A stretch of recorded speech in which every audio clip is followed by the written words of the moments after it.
Poor food truck girl ignored the millionaire CEO in line until he whispered, "Still remember me?" It was just after 7 a.m. in Old Town Nashville. The streets were alive with the hum of early morning commuters, the sharp hiss of bus brakes and the clatter of shopkeepers unlocking their doors. The crisp autumn air was filled with the scent of roasted coffee and sizzling bacon, drawing a line of regulars to a small food truck tucked at the corner of Pine and 4th. Painted in warm yellows and oranges, Sunrise Bites, it stood out like a sunrise on wheels. Its handwritten chalkboard menu already smudged from a busy start. Caleb Walker stood in line, his tailored navy coat unbuttoned, silk tie loosened at the collar. One hand held his phone filled with unread emails and tension. The other ran through his hair as he sighed, eyes distant. The weight of a restless night and a boardroom confrontation clung to him. For someone whose name echoed across headlines and earnings reports, this food truck corner was strangely grounding, real, unfiltered, anonymous. Just as he stepped forward, ready to speak, a clear voice rang out from the truck. "Morning, folks. Sorry, but we're down to our last breakfast wrap. Only one left," said a woman inside. Caleb opened his mouth. "Then I'll take." "Actually," she interrupted gently, stepping into view, wiping her hands on a faded sunflower mannered apron. "I think Mr. Hargrove here was ahead of you." She smiled. Not sweet, not dismissive, just certain. Caleb turned, blinking.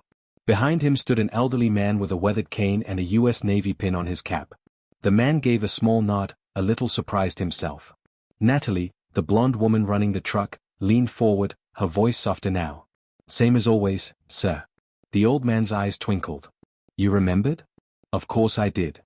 Egg, no cheese, extra salsa coming right up." As she turned to prepare the wrap, Caleb remained where he was. He wasn't offended, just caught off guard.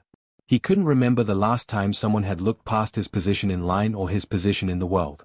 He glanced down at his watch, then back at the truck. No one else seemed surprised. The line moved on like it always did. "Well," he said, voice low but amused. "That's fair." Without turning around, Natalie answered matter-of-factly, "I run this place like my grandma ran her kitchen. First come, first served. Doesn't matter if it's a billionaire or a baker."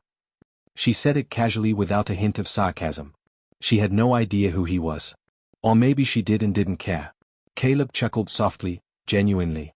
It had been a long time since he felt this unseen, and strangely, it felt good. "Well," he said, tilting his head slightly, "I guess I'll have whatever's still available." Natalie turned then, meeting his eyes for the first time. She was younger than he'd expected, late 20s, maybe. Her blonde hair was pulled back into a messy bun, and her eyes were a quiet shade of blue that reminded him of some long-forgotten lake in childhood. "Lucky for you," she said with a playful lift of her brow. "We never run out of coffee." She handed him a paper cup, steam curling from the top.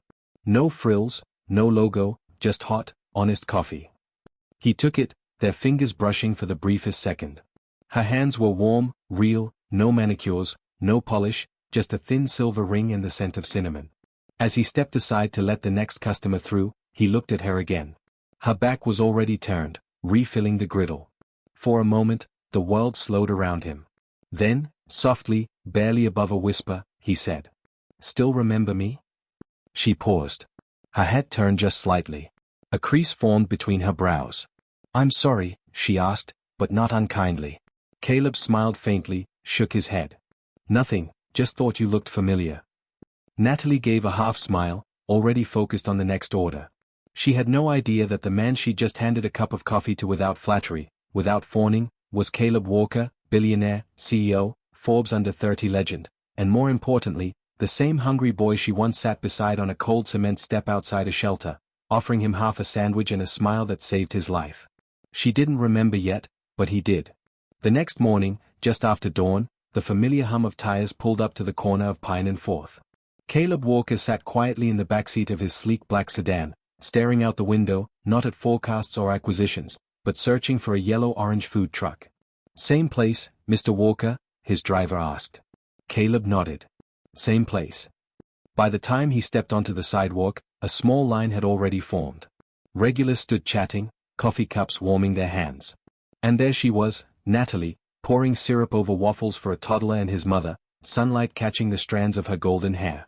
He quietly took his place in line again. By the third morning in a row, Natalie looked up and smirked. "You again," she said, already pouring a cup of black coffee. I'm starting to think you don't actually live in an office tower. Caleb smiled. I like the coffee, she handed it over. Right. That's why you've never once ordered food. I'm not a breakfast person, he said with a shrug. She raised an eyebrow. You never order food? Are you on a billionaire diet or something? He blinked. Something like that. She grinned. Well, coffee doesn't count as a personality. And for the first time in what felt like forever, Caleb laughed. A real unscripted laugh. Not for business, not for appearances. Touch, he said, taking a sip. I'll try to develop some character by tomorrow. Good. We serve sarcasm here for free, but you'll have to earn the muffins. Their banter became a quiet ritual. Natalie noticed how he always hesitated before ordering, eyes flicking to the menu like he might ask for something more, but never did. Still, she remembered his preferences. Medium roast, no cream, 1 sugar, stirred exactly after the 3rd sip. And Caleb, he noticed everything. The way she bent to tie a little girl's shoelaces, how she always slipped a roll to Mr. Lorenzo in the wheelchair. The way she sang softly to herself while wiping down napkin dispensers. He saw the kindness in her every motion, unannounced, unperformed. You always remember what people like, he said one morning as she handed him his coffee. Natalie glanced up. That's kind of the job, isn't it? No, Caleb replied. Not everyone does it like you. There was something in his voice, something unguarded. Natalie tilted her head, trying to place it. But then more customers came, and the moment slipped by. That night, in his high-rise apartment, Caleb poured himself a drink and opened a small wooden box he hadn't touched in years. Inside was a faded, crumpled napkin, brown paper, soft and worn. The ink had almost disappeared, but the words were still there. Don't forget you have a future. The handwriting was loopy like a child's. He remembered the girl in the food line at the shelter. The way she'd torn her sandwich in half and handed it to him, even though she clearly didn't have much either. You matter, you know, even if no one sees it yet. That moment had followed him into every room, every deal, every sleepless night. And now he was almost certain it had been her. Across the city, Natalie sat cross-legged on the floor of her apartment, sorting through a tin box filled with keepsakes, old buttons, a bracelet from summer camp, faded Polaroids, and then at the very bottom, a napkin creased and fragile. She unfolded it slowly. Don't forget you have a future. Her breath hitched. She remembered that boy, the one outside the shelter. Dirty jacket, hands clenched into fists, eyes full of silence. She had offered her sandwich. He hadn't said a word, but something in his face had stuck with her all these years. Could it really be him? She whispered into the quiet. Is it you? Outside, the city moved on. Horns blaring, trains groaning in the distance. But something had begun to stir. A memory, a thread. Neither of them knew it yet, but the past had quietly cracked open. And the story that once began with a shared sandwich was beginning again. Rain came suddenly that afternoon, sweeping down from the Nashville hills like it had been waiting all day to pour. One moment the sky was overcast and the next thunder cracked overhead and the streets turned silver with heavy drops. Umbrellas bloomed along the sidewalks. People rushed for cover and the line at Sunrise Bites scattered like startled birds. Natalie was already outside, rushing to fold up chairs and cover the condiment bins. The awning flapped violently in the wind as she wrestled with the latch on one of the tables. Her ponytail was soaked, strands of golden hair clinging to her cheek, but she kept working. Stubborn thing, she muttered, kicking one of the jam table legs. Let me help. The voice startled her, deep, calm, familiar. She turned and there he was, Caleb, holding a large black umbrella over both of them, his shirt already dotted with raindrops, dark hair damp across his forehead. You're going to get drenched, she said. Too late for that. He smiled, gripping the other end of the table and helping her collapse it. Within seconds, they had everything stacked and locked. Natalie ducked under the truck's overhang, shivering a little. Caleb followed her, still holding the umbrella over her head, even though they were technically in shelter now. Thank you, she said, brushing water from her arms. Most people would have just run. He looked at her quietly for a moment. You're not most people. There was a pause. Rain hammered on the tin roof above them. A soft and steady rhythm. Then he asked, voice gentler than she'd ever heard it. Do you believe people can change because of one moment? Natalie turned to him, brows raised. What do you mean? I mean, if your whole life was going one way and then in just a few minutes, someone said or did something that made you believe it didn't have to be that way, could that be enough to change a person? She didn't answer right away. Instead, she studied his face. There was no playful smirk this time, no sarcasm, just quiet weight. "If the moment is strong enough," she said softly. "Then yeah, I think it can." Caleb nodded, eyes drifting past her like he was looking through time. "I was 10, he said, living in a shelter outside of Knoxville. My mom had just left. No note, no goodbye. I remember sitting on the cold cement steps outside the food line, trying not to cry, but failing anyway." Natalie blinked. The image, it tugged at something in her. This girl came out of the food line. She had blonde hair, dirty sneakers, carried 2 sandwiches in her hands. She stopped in front of me, sat down like we were old friends, and she gave me half. Natalie's breath hitched. She didn't ask why I was crying. She didn't try to fix it. She just sat with me. And before she left, she handed me a napkin with something scribbled on it. He glanced at her, something fragile in his expression. It said, "Don't forget you have a future." Natalie stared at him, unmoving. The sound of the rain seemed to grow distant. Caleb looked away, almost embarrassed. "It sounds stupid. I know, but I kept that napkin. It was the first time in my life I believed someone might actually see me, that maybe I mattered." Her voice was barely above a whisper. "Do you still have it?" He nodded. "Yeah, it's in a box. I never showed it to anyone until a few nights ago." Natalie opened her mouth, but no words came out. Her throat was too tight. She remembered the sandwich, the boy, his trembling hands, how she'd torn a napkin from the dispenser and written the first thing that came to her heart. She hadn't even known his name. She just remembered how lonely he looked and how familiar that kind of loneliness felt. She started but stopped. Their eyes met. The storm outside raged on. But between them there was only silence and the echo of something long buried. She didn't say it. Neither did he. But somehow both their hearts knew. They had met before. And somehow, without even realizing it, they had found each other again. Inside the food truck, the air was thick with the scent of caramelized onions, toasted sourdough, and melted cheddar. Outside, the evening chill wrapped around Nashville like a quiet lullaby. But inside, sunrise bites. It was warm and glowing. Golden light from overhead bulbs gave everything a soft, almost magical hue. Caleb sat on the small bench tucked against the back wall, elbows resting on the counter, watching Natalie work. She moved with practiced grace, flipping slices of bread on the griddle, sprinkling herbs, humming to herself like she had done this her whole life. "Okay," she said, plating 2 sandwiches with flair. "You're about to experience the best grilled cheese of your life." Caleb chuckled. "That's a bold claim." Natalie handed him one of the plates, then sat across from him. "It's not just grilled cheese. It's Mama's melt. My mom's recipe. Extra butter, 2 cheeses," and she held up a finger, smirking, "a secret layer of spicy tomato jam. Ask for the recipe and I'll have to bury you behind the truck." He took a bite and paused, eyes widening. "Told you," she said smug. "That's not just good," he replied slowly. "That's comforting." Her expression softened. "Yeah, that's what she used to say. Food should make people feel safe." For a moment, the only sound was the faint sizzle from the griddle. The world outside faded. "Do you always eat dinner in here?" he asked. Natalie nodded. "Most nights.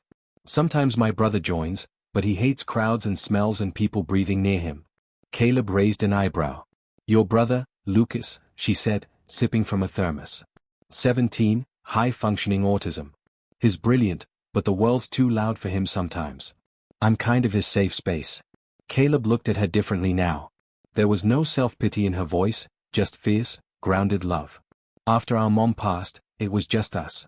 I was 22, trying to figure out my own life, and suddenly I was raising a kid. I sold my car, borrowed from a distant aunt, and bought this rusted-out truck off Craigslist." "You fixed it yourself?" he asked. "Pretty much. Lucas helped, and a friend did the wiring.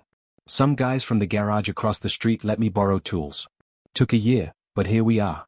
He leaned forward slightly. That's incredible." Natalie shrugged. "It wasn't brave or anything.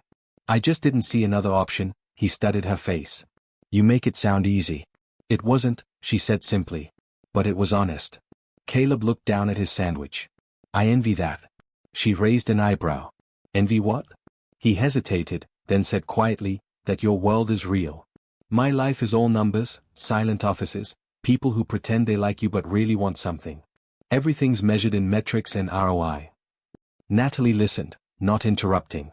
"And somewhere along the way, he continued, I stopped being a person, became a brand, a projection. Sometimes I look in the mirror and think, who even is that guy?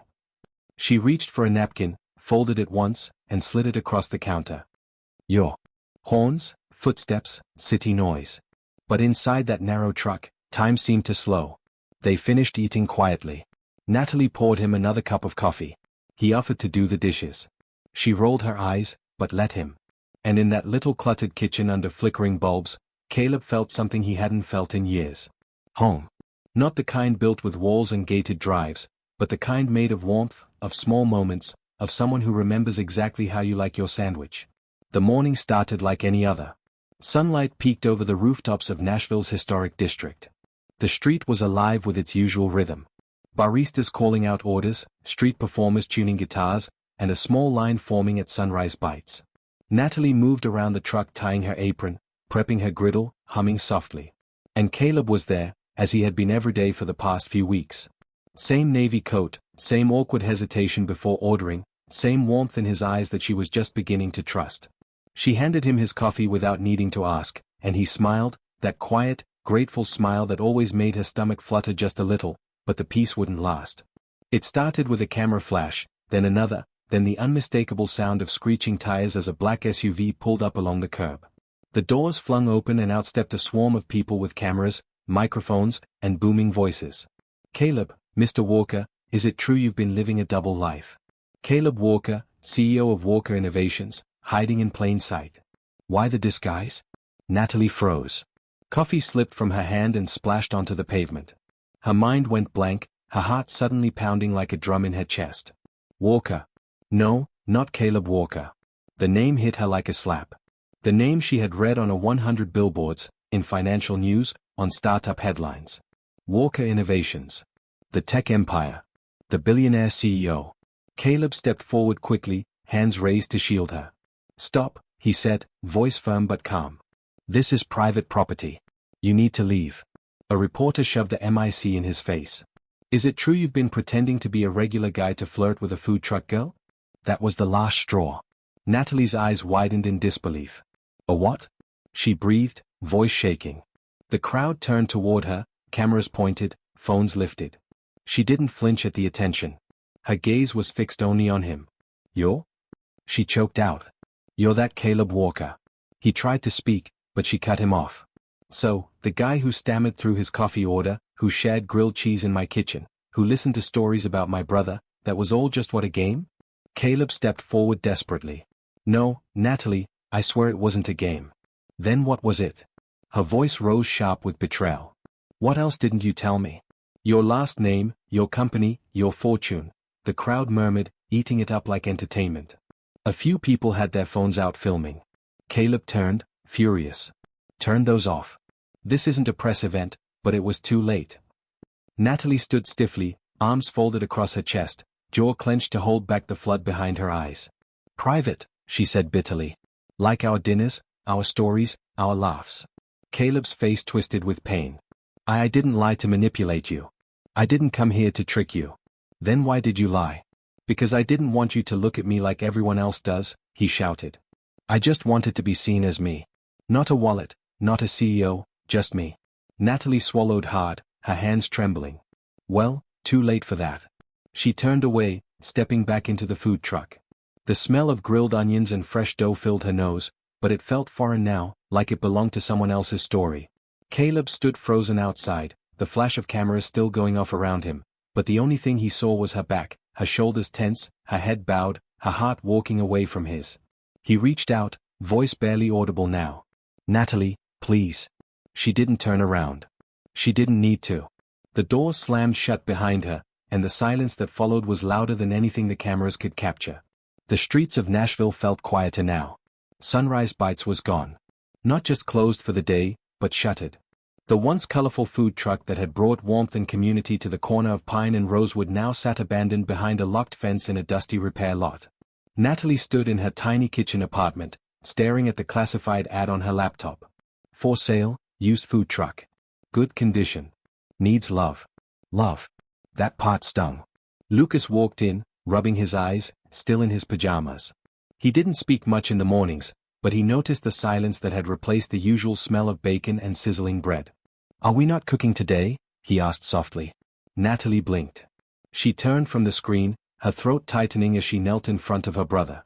"No, baby," she whispered, pulling him into a hug. "Not today." His arms wrapped around her neck. "But you always cook on Fridays. That's Mama's melt day." A sob caught in her throat. She clutched him tighter, burying her face in his shoulder. "I know," she said brokenly. "I know." Lucas didn't understand the details about viral headlines, billionaires, lies, or betrayal. But he understood when Natalie's hands shook while holding a spatula. He understood when her eyes didn't smile anymore. He rested his chin on her shoulder. "Did someone hurt your heart?" Natalie let out a strangled breath. "Yes." Across town, Caleb sat in the corner office of Walker Innovations. Floor-to-ceiling windows flooding the room with light he didn't feel. His assistant knocked once quietly. "Mr. Walker, the quarterly board meeting." "Cancel it.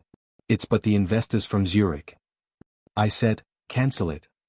She hesitated, then backed out slowly. The door closed, leaving him alone again. He stared at his reflection in the glass. It didn't look like him anymore. Not the real him, just the carefully crafted mask of a man who had everything except the one thing he wanted. He reached into the drawer and pulled out a small tin, dented, faded, something he'd carried with him across foster homes, shelters, dorm rooms, offices. Inside, tucked beneath old photos and receipts, was a square piece of paper, yellowed with age, faded, but still legible. "Don't forget you have a future," written in blue ink, a little crooked, probably done in a hurry. He could still remember the day she'd handed it to him. A scrawny boy with dirt on his cheeks and a storm in his chest. A girl with a warm sandwich, soft eyes, and the kind of hope he didn't believe in. "You matter. You know, even if no one sees it yet." He hadn't known her name then, but her voice had stayed with him. And now he knew it was her. It had always been her. The girl from the shelter. The girl with the sandwich. The girl with the smile that told him life could be more than pain and pretending. Natalie. He closed his eyes. This everything he'd built meant nothing without her in it. The meetings, the money, the titles. He had built a future like she told him to. But what good was a future if she wasn't in it? Downstairs, his driver waited beside the Bentley. But Caleb wasn't ready to move. Not yet. He needed to do something first. Not a gesture. Not a grand apology for the cameras, but something real. Something that said, "I see you. I remember you. I need you." And this time, he would not lie. This time, he would fight for the truth. Because only now did he realize she wasn't just a girl he'd fallen for. She was the reason he had ever believed in love at all. The ballroom was elegant. Crystal chandeliers above, silver cutlery clinking gently below. The annual Nashville Small Business Honors Gala was in full swing, filled with polished suits, sparkling dresses, and the quiet hum of corporate conversation. Natalie stood in the back near the exit. She had not planned to come. Rosa had begged her to get out of the apartment, to stop letting sadness brew in her bones like oversteeped tea. Natalie had relented, mostly to appease her. She hadn't known Caleb would be speaking when his name was announced. "Please welcome CEO of Walker Innovations, Mr. Caleb Walker," her breath caught. Her first instinct was to leave, but her feet refused. She stayed. Caleb walked to the podium. He wore a black suit, no tie, the first two buttons of his shirt undone. There were dark circles under his eyes, a stillness in his movements she hadn't seen before. He pulled out a sheet of paper, paused, then folded it in half and set it down without reading. A murmur rippled through the crowd. He looked out across the sea of faces, but his gaze found only one. Natalie. She didn't smile. She didn't nod, but she stayed. And so he began. "I was asked to speak about leadership tonight," Caleb said, voice calm but laced with something deeper, "about innovation, vision, success. I had something prepared, charts, bullet points, the usual." He glanced down, then back up, but I threw it out because none of it felt real anymore. The room quieted. Caleb took a breath. "She ran a food truck," he said simply. "I ran a corporation. She woke up before dawn, fed 100 people with 2 hands and 1 griddle. I sat in boardrooms talking about scaling and strategy." He paused. "But she served healing. I served numbers. And yet I'm the one who was fed." Gasps, soft ones. He wasn't performing. He wasn't selling. He was confessing. "There's a woman I met not long ago," he continued. "She didn't care who I was, didn't care about my title or bank account. She cared whether I said please and thank you, whether I gave up my spot in line to someone older, whether I remembered that people matter more than profits. He looked down, voice lower now, and I lied to her. Not because I wanted to trick her, but because I was afraid that if she saw who I really was, she'd stop looking at me the way she did when she thought I was nobody. A long silence. Then he looked up again, directly toward the back of the room. Tonight, I want to say something without the suit, without the title, just as a man who fell in love with someone honest and kind and infinitely braver than he ever was. The room held its breath. I don't deserve her forgiveness, but I'll spend the rest of my life earning it. No applause. Not yet. He stepped down from the podium slowly, without a bow, without a smile, and began walking through the crowd. People turned in their chairs. Whispers followed, but Natalie didn't move. She stood still, hands clenched in front of her, eyes shining, and for the first time since everything fell apart, her heart cracked open just enough to let the truth in. The sun stretched its golden fingers across the quiet streets of downtown Nashville. Morning air, crisp, still, full of a promise Natalie no longer believed in. She unlocked the side door of Sunrise Bites, the old truck she had pulled out of storage. Not to sell, not to cook, but simply to remember what it meant, who she used to be. But this morning, he was already there. Caleb stood a few feet away. No suit, no driver, no phone, just jeans, a worn navy jacket, and tired eyes that hadn't slept. He looked like a man who had waited all night. Natalie froze. I didn't want to knock, he said softly. Didn't want to force anything open. You're persistent, she replied. He smiled faintly. So are you. A silence stretched. No longer sharp, just heavy with things unsaid. Then he stepped forward, pulled a folder from his satchel, and held it out. She hesitated, but took it inside. A formal business proposal. Expansion plans for Sunrise Bites, 5 locations across Tennessee. Preserving her recipes, her name, her story. At the bottom, one line stood out. Majority ownership 51% Natalie Quinn. She looked up. You're giving me control. Yes. Why would you give that up? Caleb moved closer. Because you taught me love isn't about owning. It's about offering. Then he dropped to one knee. Not with a ring, but with a spoon. A metal spoon engraved with her grandmother's name. Natalie Quinn, he said, voice shaking. Will you be my partner in business, in life, in everything? Tears welled. Her laugh broke through them like light. Only if you promise to never pretend again. Never, he whispered. She pulled him up into her arms and held him like home. 6 months later, the tiny chapel doors opened, flooding the room with golden morning light and the smell of coffee and warm bread from the new Sunrise Bites restaurant next door. Caleb stood at the altar, nervous. Tie crooked. James, his former driver, now best man, leaned in. She's not running, boss. I know, Caleb whispered. Still feels like a dream. Then she appeared. Natalie walked down the aisle alone. No bouquet, just the engraved spoon tied with a ribbon. Her dress soft ivory, her hair golden, loose, glowing in the sunlight. Lucas sat in the front row, clapping in an oversized suit. Familiar faces from the food truck lined the pews. Mr. Hargrove, Rosa, Miguel, the construction worker. Sitting beside board members and executives. A family not by blood but by food, forgiveness, and second chances. You look perfect, Caleb whispered. You clean up pretty well, billionaire boy, she replied. The officiant smiled. Do you, Caleb Walker, take Natalie Quinn to be your wife, your equal partner, your midnight taste tester? I do. Every morning, every night, forever. And do you, Natalie Quinn, take Caleb Walker to be your husband, your co-founder, your soft-hearted CFO? I do, she laughed through tears, even if he still can't cook an egg. The kiss was imperfect, joyful, real. At the reception next door, the walls were lined with framed napkins, handwritten thank yous, and one square of paper in the center. Don't forget you have a future. Above it, the new sign gleamed. Sunrise Bites. A love story in every dish. Because some love stories do not begin with sparks. They begin with sandwiches, with small kindnesses, with the courage to come back when it hurts. And now they had finally come home. Thank you for joining us on this heartwarming journey of love, second chances, and unexpected connections. If Natalie and Caleb's story touched your heart, made you smile, or believe in love again, then we've done our job. At Soul Stirring Stories, we share tales that heal and inspire. Hit the hype button, subscribe, and turn on the bell so you never miss a moment that matters. Tell us your favorite part in the comments.